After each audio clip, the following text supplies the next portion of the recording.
Hello students, physics ध्यान में आप सबका बहुत स्वागत है। तो मुझे तो पूरा विश्वास है कि आप लोग अच्छे से होंगे और अच्छे ही नहीं होंगे, आपकी पढ़ाई भी बहुत मस्त चल रही होगी। ऐसा तो मैं उम्मीद कर ही सकता हूँ। तो कंसेप्ट बिल्डिंग सीरीज को आगे बढ़ाते हुए आज मैं लेकर आया हूँ concept number 22 from electrostatics. So let's get started. ये देखो क्या सीन है। एक स्क्वायर बना हुआ है, ये सर्कल बना हुआ है। स्क्वायर के वर्टिसेस पर 4 चार्जेस हैं, सभी plus Q plus Q plus Q. और इस स्क्वायर को हमें सर्कल में कन्वर्ट कर देना है, एक इलेक्ट्रोस्टैटिक फोर्स अप्लाई करके, एक एक्सटर्नल फोर्स अप्लाई करके इसका शेप चेंज कर देना है। मतलब शेप चेंज करने के लिए कितनी ताकत, कितनी एनर्जी, ताकत नहीं बल्कि एनर्जी कहो, क्योंकि ताकत कहेंगे तो बहुत सारी बातें आ जाएंगी। फिजिक्स में ताकत शब्द का यूज नहीं होता है, एनर्जी का होता है, पावर का होता है। इसलिए यहां पर हमें कहना होगा कि कितनी एनर्जी चाहिए इस शेप से इस शेप में कन्वर्ट करने के लिए, ये यहां पर जानना बहुत जरूरी है। आइडिया लगाओ कैसे करेंगे इस क्वेश्चन को। यहां देखो लिखा हुआ है, consider the configuration of A system of 4 charges each of value plus q. Find the work done by the external agent in changing the configuration of the system from figure 1 to figure 2. बहुत मजेदार question है। देखो इसमें हम क्या करेंगे, इसमें हमें करना यह है कि इसकी टोटल पोटेंशियल एनर्जी सिस्टम की कितनी होगी और इस कॉन्फ़िगरेशन में कितनी होगी। कॉन्फ़िगरेशन नंबर 1 में टोटल पोटेंशियल एनर्जी कितनी होगी, कॉन्फ़िगरेशन नंबर 2 का टोटल पोटेंशियल एनर्जी कितना होगा, दोनों का डिफरेंस निकाल दो, वर्क डन हो गया काम आपका। तो कहोगे सर इतना से कैसे काम चलेगा। बिल्कुल सही है, थोड़ा सा तो बताऊंगा ही, एकदम कैलकुलेशन नहीं करूंगा क्योंकि वो तो आपका काम है।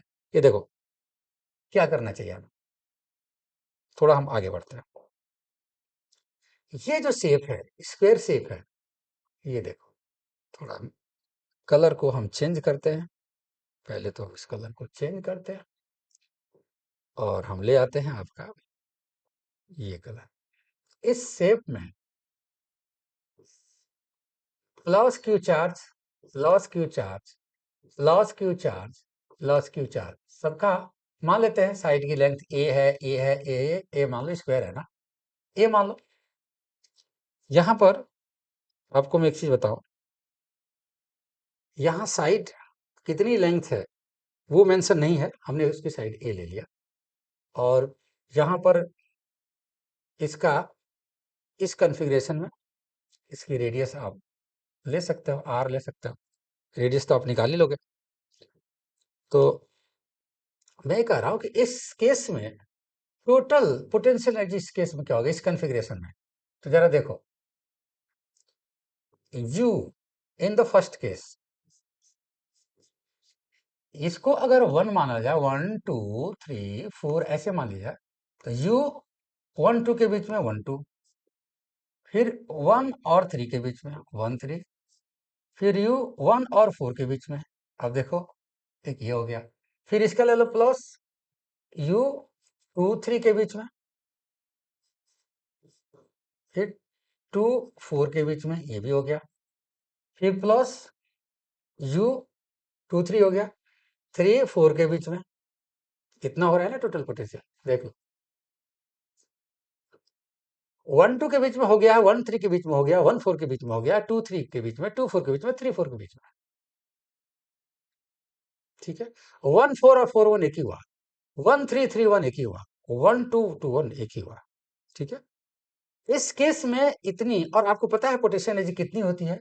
पोटेंशियल एनर्जी की general formula U equal to 1 by 4 pi epsilon naught Q1 Q2 by, दोनों के बीच का सेपरेशन ये होता है ना जनरल फॉर्मूला।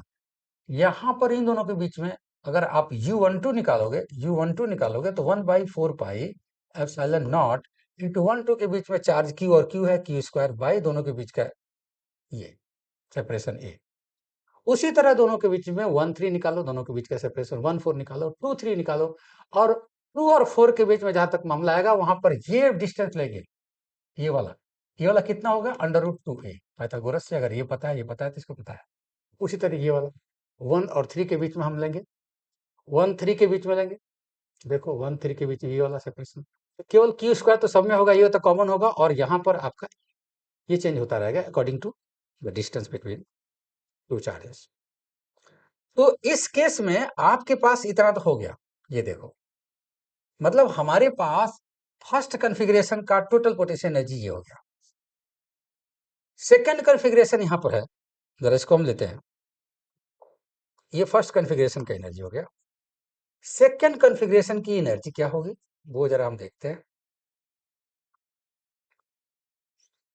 सेकंड कॉन्फ़िगरेशन में क्या है, ये देखो, सर्कल है, ये इसकी रेडियस कितनी होगी ये तो आप निकाल ही सकते हो। इसकी परिमीटर के इक्वल होगा, उस हिसाब से उस नजरिया से आप इसका रेडियस निकाल सकते हो। सपोज कर लो आपका रेडियस आर आ गया। अब यहाँ पर फिर क्यू क्यू क्यू क्यू इस कॉन्फ़िगरेशन में आ गया, तो फिर इसको ऐसे मान लो 1 2 3 4 ऐसे मान लो। फिर इस कॉन्फ़िगरेशन का आप मान लेते हैं यू सेकंड कॉन्फ़िगरेशन का, ठीक है। और यहाँ पर आप निकालो फिर यू, फिर उसी तरह से 1 2, ये 1 2 इसका वाला है, ये 1 2 इसके बीच में ये वाला डिस्टेंस होगा, ये ए है और ए है तो √2 है यहाँ वाला, तो ये 1 2 इसका वाला है। ध्यान रखना, इसको हम ऐसे कर लेते हैं यू, फिर उसी तरह से इसका भी 1 3 ऐसे कर लो, फिर इसका भी U14 ऐसे कर लो, फिर इसका डैश कर लो, क्योंकि सब में ये दोनों के बीच का ए चेंज होगा। इन दोनों के केस में जो डिस्टेंस होगा वो 2a हो जाएगा, इन दोनों केस में 2a हो जाएगा। तो इस तरह से आप करके U23 डैश करके U24 डैश करके U34 डैश करके, मतलब उसी तरह से 1 2 2 3 3 4 ऐसे करके सेकंड केस का भी, सेकंड कॉन्फ़िगरेशन का टोटल पोटेंशियल एनर्जी आप निकाल सकते हो। और दोनों का चेंज निकालो, delta U equal to what, तो U second minus U first, change निकालते हैं फाइनल माइनस इनिशियल, इतना जूल ये निकालो, इससे आपका यही वर्क डन होगा। This is the work done required, configuration change करने का वर्क डन ऐसे ही निकले। तो मुझे लगता है आपको पूरी तरह समझ में आ गया होगा। तो आज के लिए इतना ही, कल मिलते हैं रात को 10 बजे फिर एक नए कंसेप्ट के साथ। Take care, all the best.